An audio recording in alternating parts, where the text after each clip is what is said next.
Menahan amarah dan belajar untuk ikhlas adalah sebuah perjalanan batin yang tidak mudah, namun sangat penting untuk mencapai ketenangan dan kebahagiaan sejati dalam hidup. Setiap manusia pasti pernah merasakan amarah, emosi yang muncul ketika kita merasa disakiti, dikhianati, atau diperlakukan tidak adil. Amarah adalah reaksi alami, tetapi jika tidak dikendalikan, ia bisa berubah menjadi bara yang membakar hati dan merusak hubungan dengan orang lain. Langkah pertama untuk menahan amarah adalah dengan menyadari dan menerima bahwa emosi tersebut sedang hadir dalam diri kita. Seringkali kita menyangkal atau justru membiarkan amarah menguasai pikiran dan tindakan. Padahal dengan mengenalinya, kita bisa mulai memahami akar permasalahan yang membuat kita marah. Tarik napas dalam-dalam, tenangkan hati, dan tanyakan pada diri sendiri, mengapa aku marah? Apakah kemarahan ini sepadan dengan situasi yang terjadi? Setelah mengenali amarah, penting untuk tidak langsung bereaksi.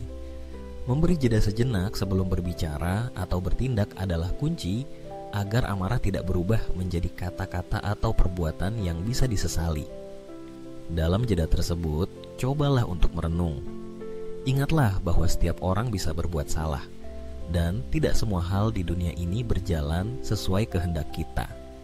Dengan merenung, kita belajar untuk memahami sudut pandang orang lain dan menerima bahwa hidup memang penuh dengan ketidaksempurnaan.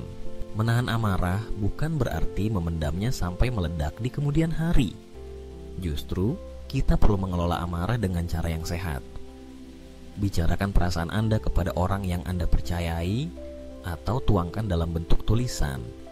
Dengan begitu, beban di hati akan terasa lebih ringan, dan kita bisa melihat masalah dengan sudut pandang yang lebih jernih.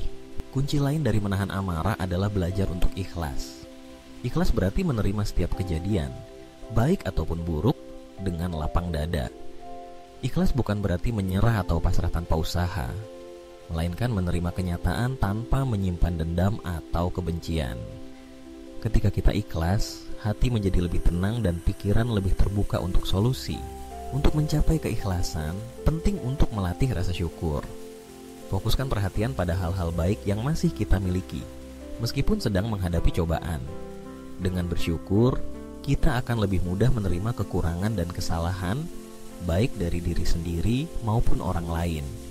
Ingatlah bahwa setiap ujian dalam hidup adalah kesempatan untuk tumbuh dan belajar menjadi pribadi yang lebih baik. Selain itu, memaafkan adalah bagian penting dari keikhlasan. Memaafkan bukan hanya untuk orang yang menyakiti kita, tetapi juga untuk diri sendiri. Kadang-kadang kita terlalu keras pada diri sendiri atas kesalahan yang telah lalu. Dengan memaafkan, luka di hati perlahan akan sembuh, dan kita bisa melangkah maju tanpa beban masa lalu. Menahan amarah dan ikhlas juga bisa diperkuat dengan mendekatkan diri kepada Tuhan.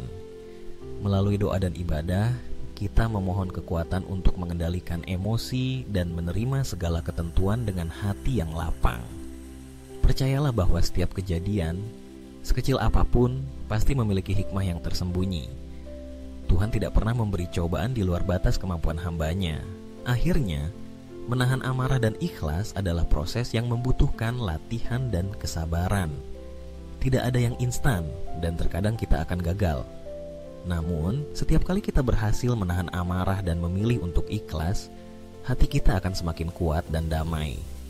Dengan begitu, hidup akan terasa lebih ringan, hubungan dengan orang lain menjadi lebih harmonis, dan kebahagiaan sejati pun akan kita rasakan.